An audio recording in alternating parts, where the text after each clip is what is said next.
하나님 말씀 요한계시록 12장 13절에서 17절의 말씀입니다. 요한계시록 12장 13절에서 17절의 말씀 우리 한 목소리로 같이 읽겠습니다. 시작. 용이 자기가 땅으로 내쫓긴 것을 보고 남자를 낳은 여자를 박해하는지라. 그 여자가 큰 독수리의 두 날개를 받아 광야 자기 곳으로 날아가 거기서 그 뱀의 낯을 피하여 한 때와 두 때와 반 때를 양육받음에 여자의 뒤에서 뱀이 그 입으로 물을 강같이 토하여 여자를 물에 떠내려 가게 하려 하되 땅이 여자를 도와 그 입을 벌려 용의 입에서 토한 강물을 삼키니 용이 여자에게 분노하여 돌아가서 그 여자의 남은 자손 곧 하나님의 계명을 지키며 예수의 증거를 가진 자들과 더불어 싸우려고 바다 모래 위에 서 있더라. 아멘. 오늘 말씀의 제목은 예수의 증거를 가진 자들이라는 제목으로 말씀을 나눕니다. 우리가 보고 있는 이 12장의 말씀은 어떻게 보면 예수 그리스도인의 미래에 대해서 어떤 시각을 가져야 되나, 그리스도인으로서 우리의 미래가 어떤 삶이 펼쳐질 것에 대한 시각을 우리에게 잘 보여주고 있습니다. 특히 이 요한의 편지를 받다 보고 있는 교회들이 지금 어떤 상황입니까? 핍박 가운데 있는 대단히 어려운 상황 가운데 있어요. 이럴 때 우리 그리스도인들은 어떤 사람들인지, 왜 이런 일들이 일어나게 되는지, 이것에 대한 전체적인 그림을 파악해야 되는 것입니다.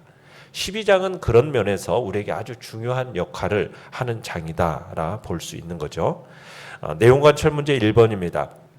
용이 행하는 악한 일은 무엇입니까? 자, 우리가 13절은 우리가 12장 5절을 곧바로 받는 것입니다. 12장 5절에 보면은 철장으로 만국을 다스릴 남자가 어디로 올라갔습니까? 하나님 앞과 그 보좌 앞으로 올라갔어요. 자, 그러자 13절에서 용은 어떻게 됐습니까? 하늘에서 쫓겨나서 땅으로, 바다로 내어 쫓기게 됩니다. 12절에 보시면은 땅과 바다가 화가 있다라고 얘기가 되어집니다. 왜 그렇습니까? 마귀가 자기 때가 얼마 남지 않은 줄 알고서는 이제 크게 분내어 내려갔기 때문이라는 거죠. 그러니까 화가 잔뜩 난 채로 땅으로 내려왔고 잠시 후면은 자기 때가 끝나는 줄을 알기 때문에 뭘 하겠다라는 겁니까? 13절에서 오늘 용이 자기가 땅으로 내쫓긴 것을 보고 남자를 낳은 여자를 박해한다 얘기하고 있어요. 지금까지는 남자를 핍박하고 공격했습니다. 그런데 이제는 남자를 낳은 여자를 핍박하기 시작하는 거죠. 아주 극렬한 방법으로 땅에 남아있는 남자를 낳은 여자를 박해하는 겁니다. 남자를 낳은 여자는 뭘 가리킨다고 그랬습니까? 주님의 교회를 가리킨다 말씀을 드렸어요. 구약과 신약의 교회. 이 땅에 내어 쫓겨서 이 땅에 남아있는 하나님의 백성들, 그들을 마음껏 공격하고 핍박한다라는 겁니다.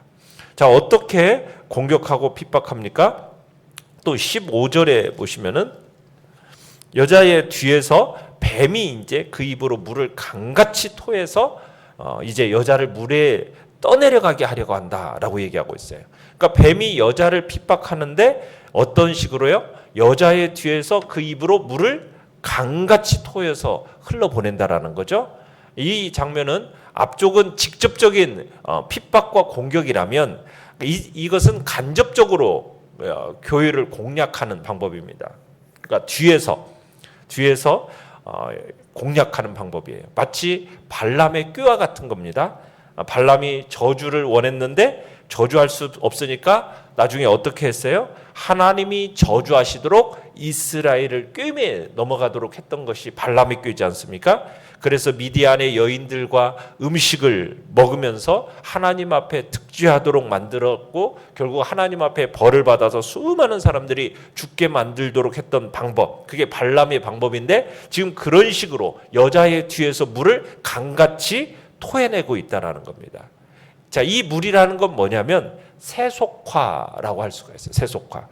이 세상의 안락, 쾌락, 풍요로움, 문화적인 여러 공격들, 사회적인 풍조와 사상들, 이런 게 무리라고 할 수 있습니다. 그러니까 세속적인 문화를 통해서 교회를 진리에서부터 떠내려가게 하는 것, 교회 안에 슬그머니 들어온 또 거짓 가르침들, 세상의 쾌락과 유혹들, 이런 것들을 통해서 교회를 강같이 떠내려가게 하려고 하는 거죠. 무엇이 진리인지, 무엇이 교회의 역할인지 이것에 대해서 구분하지 못하도록 만드는 겁니다. 사실 직접 교회를 핍박하여서 없애기보다는 문화적인 공격을 통해서 떠내려가게 하는 것이 훨씬 더 성공할 가능성이 높다라는 것은 오늘 우리가 이 시대를 살아가면서 더 확연하게 보일 수가 있죠.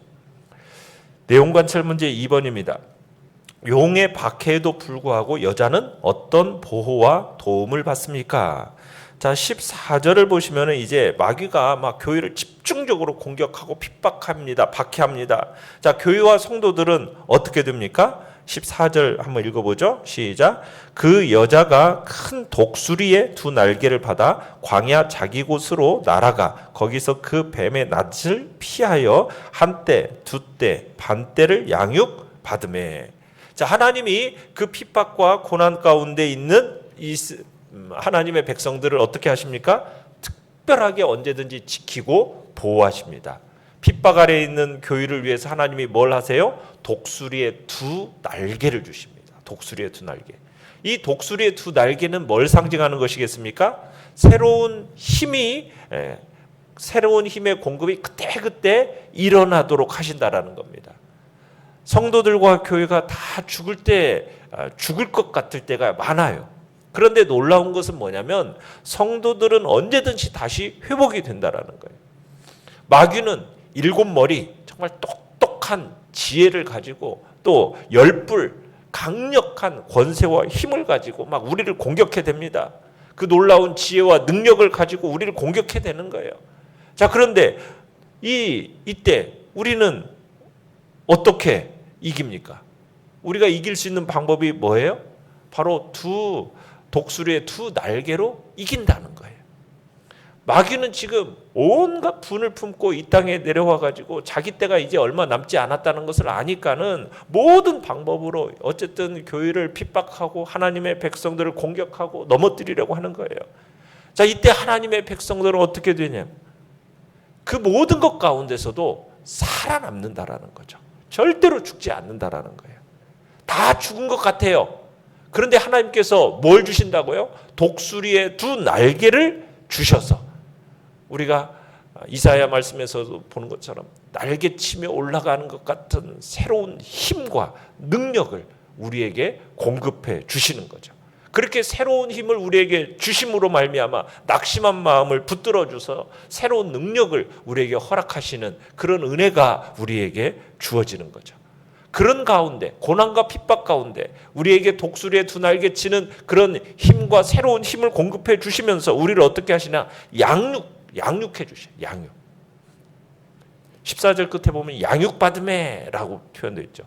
고난과 핍박이 그저 피하고 면해지는 정도가 아니라 그 가운데서 양육되고 자라나는 과정으로 삼아주신다라는 거죠. 고난과 핍박과 박해가 그저 보호만, 독수리 두 날개 주어서 그냥 보호만 하시는 정도가 아니라 그 시련과 어려움 가운데서 우리를 지켜주시는 것으로만 끝나는 것이 아니라 지킴과 보호함이 거쳐져서 무엇을 우리에게 주신다고요? 양육이라는 게 뭐예요? 길러서 우리를 성장시키는 것까지 만들어주시는 것이 하나님의 방법인 거죠. 얼마 동안요? 한때와 두때와 반때라고 얘기하고 있어요. 여러분, 한때, 두때, 반때가 무슨 때라고 얘기하고 있습니까? 이게 지금 고난이 강조되고 있는 때를 얘기하는 건데 우리가 어제도 봤지만 1260일 1260일은 양육이 강조되고 있는 때예요. 1260일 똑같은 때인데도 1260일 하면 이게 굉장히 많은 숫자처럼 보이잖아요. 이게 양육이 강조되고 고난이 강조될 때는 한때, 두때, 반때 3년 반이지만 이것이 굉장히 또 짧게 느껴지도록 이렇게 숫자적인 자금을 표현하는데 1260일, 한때, 두때, 반때, 42달 다 이 모든 기간이 뭘 가리킨다고 얘기했습니까? 예수님의 초림부터 재림까지의 시기, 교회 시대를 가리킨다라고 말씀을 드렸어요. 그러니까 교회에 사역하는 때, 그 시대는 동시에 교회가 고난받는 때이기도 한 겁니다. 이 두 가지는 항상 붙어 있어요. 그러니까 교회는 하나님의 양육을 받아서 열심히 사역을 하고 동시에 사역을 하기 때문에 뭘 받는 겁니까? 핍박과 고난에 직면하게 되는 겁니다. 이 고난과 핍박이라는 것은 한때, 두때, 반때라고 표현하는데, 한때라는 것은 고난의 시작이에요. 두때라는 것은 뭐냐면 본격적으로 이제 고난이 막 밀려오는 겁니다. 그러다가 반때 하면은 뭐예요? 갑자기 고난이 끝나버리는 거예요. 갑자기. 그러니까 한때, 두때 하면은 막 진행되어지는 거 가는데 갑자기 반때 하면서 고난이 어떻게 돼요? 끝나버리는. 그러니까 1260일 동안 우리가 하나님께로부터 보호와 양육을 받게 되고 이 땅을 살아가는 동안 고난과 핍박도 함께 동시에 받게 되는데, 그 과정을 통해서 오히려 정결하게 되고 말할 수 없이 영광스럽게 우리들은 빚어지게 되는 거죠. 넉넉한 양육을 통해서 새로운 힘을 받아서 하늘을 박차고 올라가는, 높이 올라가도록 성도들을 빚어내시는 것이 하나님의 방법임을 지금 우리에게 보여주고 있는 겁니다. 자, 16절을 가보시면은 한번 읽어보겠습니다. 시작. 땅이 여자를 도와 그 입을 벌려 용의 입에서 토한 강물을 삼키니. 자, 하나님이 어떻게 하시냐? 지금 땅이 입을 벌려서 용이 토한 물을 먹어버린다, 이렇게 표현하고 있어요. 아까 물이라는 것이 뭐라고 얘기하고 있습니까? 세속적인 문화, 쾌락, 세상적인 쾌락, 이런 또 이 거짓 가르침들, 막 이런 것들이라고 말씀을 드렸어요. 막 이런 것들로 세속적인 문화가 지금 막 사람들에게 흘러가면서 교회가 정신 못 차려요. 자, 그러면은 어떻게 하시겠다는 거예요? 땅을 어떻게 해버려요? 땅을 벌려버려요. 이게 무슨 얘기예요? 외부적인 요인이 생겨서 타락한 문화가 지속되지 못하도록 하게 하시겠다는 겁니다. 왜? 교회를 위해서. 어떻게 해요? 사람들의 영혼에 깜짝 놀랄 만한 사건을 일으키신다는 거예요. 지금 오늘날 하나님께서 터키와 지금 시리아 지역에 지진을 그냥 막 왕창 일으켜가지고 많은 사람들이 갑자기 죽어버리는 일이 일어났어요. 여러분들이 이걸 보면서 무슨 생각을 하시는 거예요? 불쌍하다만 생각하시는 건가요? 이게 하나님께서, 우리가 지금 계속 보지만 이 강도가, 이 세상에 이게 나타나는 모든 자연재해의 강도가요 굉장히 셉니다. 옛날에 비하면 엄청나게 세져가고 있어요. 우리가 지금 요한계시록을 보지만 7인, 7나팔, 7대접, 이것은 뭐냐면 강도가 점점 세져간다라는 것을 보여주는 거거든요. 우리가 그걸 보면서 뭘 느껴야 되는 거예요? 하나님께서 땅을 열어버리시는 거예요. 흔들어 버리시는 거예요. 그걸 통해서 우리에게 뭐예요? 우리가 놀라야 돼요. 아, 이 세상이 우리가 거주하고 이 세상에 마음을 두고 살 곳이 아니구나. 지진이나 대형 참사 같은 것들이 생겨서 하나님은 우리로 하여금 일시적으로라도 정신 차리게 만들고 싶어 하시는 거예요. 세상의 흐름에 막 흘러가는, 둥둥 떠내려가는 우리의 영혼을 다시 한번 각성시켜가지고 사람들을 지금 붙들어내려고 하나님이 역사하시는 방법이라는 거예요. 이게 지금 입을 벌려서, 땅에 입을 벌려서 용의 입에서 토해내는 강물을 삼키시는 방법인 거죠. 그러니까 이 세상에 일어나는 모든 일들은 하나님의 손 안에 있어요. 하나님은 인간의 그 지나친 죄악의 물결을 막아내시면서 아직 남아있는 건전한 상식과 믿음을 지키려고 하시는 것이라는 거죠. 우리는 그런 것들을 볼 수 있어야 되는 거죠. 연구와 묵상 문제 3번입니다. 여자가 큰 독수리의 도움과 땅의 도움을 받는 이유는 무엇입니까? 그 이유는 17절에 보시면은 이런 표현이 있어요. 여자의 남은 자손 곧 하나님의 계명을 지키며 예수의 증거를 가진 자들, 이렇게 표현이 있어요. 결국 우리를 하나님께서 왜 큰 독수리의 도움과 이 땅에서 도움을 받게 하시겠습니까? 이유가 뭐겠어요? 예수의 증거를 가지고 힘있게 하나님의 계명을 지키도록 하기 위해서 하나님께서는 지금 우리에게 이런 도움을 주시는 거예요. 이 땅의 것에 매몰되어져 가는 정말 사단의 공격에 정말 매몰되어 가는 우리를 다시 한번 회복시켜서 어떤 일을 하도록 하기 위해서 예수의 그리스도를 증거해내고 하나님의 계명을 지키는 자로 살아가도록 하기 위해서 지금 이런 보호와 돌보심이 있다라는 얘기죠. 철장으로 만국을 다스리는 남자아이가, 메시아가 이제 더 이상 용이 아무 해를 가할 수 없으니까 마귀는 여기서 멈추지 않아요. 끊임없이 이제 그 분노를 누구에게 쏟아붓고 있는 겁니까? 여자, 하나님의 백성들에게 향하는 거 우리가 끊임없이 볼 수 있어요. 이 공경 속에서 하나님의 백성들은 신비한 도움을 받기 때문에 위기의 때를 이겨낼 수가 있습니다. 이 극적인 사건으로 유하는 고난당하는 그 교회에게 하나님은 자신의 백성들을 결코 망하도록 내버려 두지 않으신다.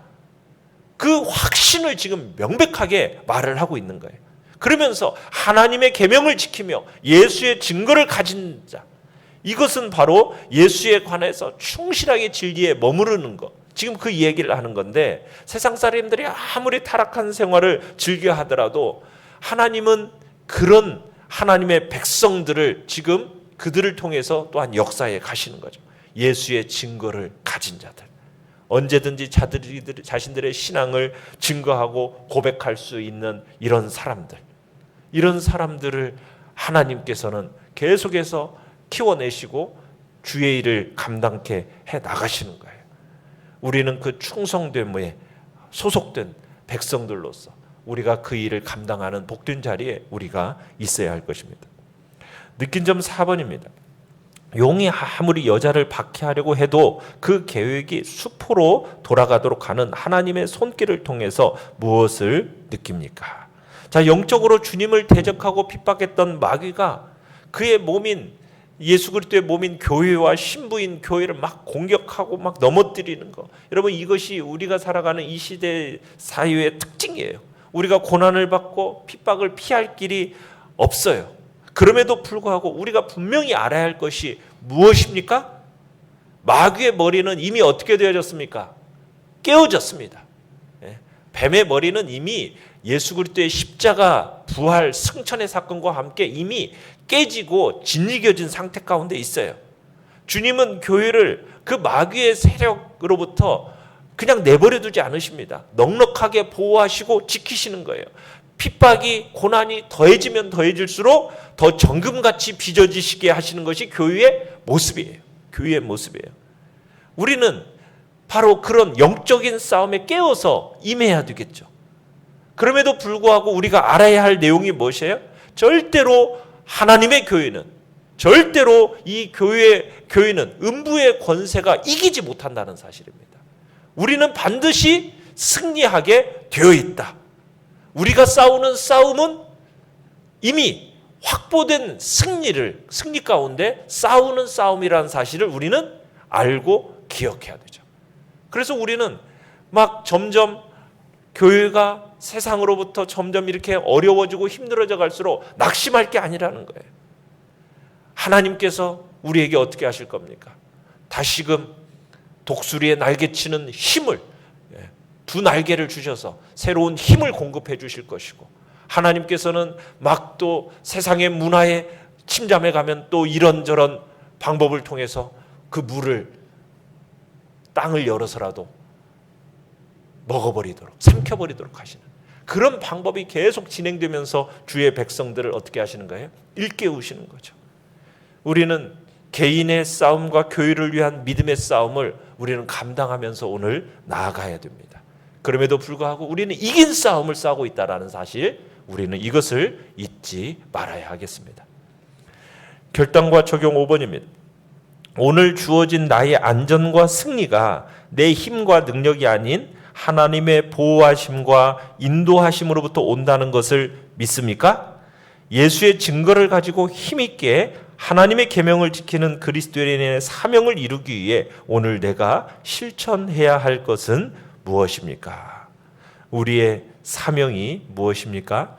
이 땅을 살아가는 삶의 이유와 목적은 바로 예수 그리스도의 생명의 복음을 증거하는 일이요, 힘있게 예수 그리스도 하나님의 계명을 지켜내며 순종하는 일이라는 사실을 마음속에 되새기면서 오늘도 사명을 가진 자답게 그 일들 이뤄나가는 복된 자리에 우리가 있기를 간절히 바랍니다. 오늘의 기도 같이 읽겠습니다. 시작.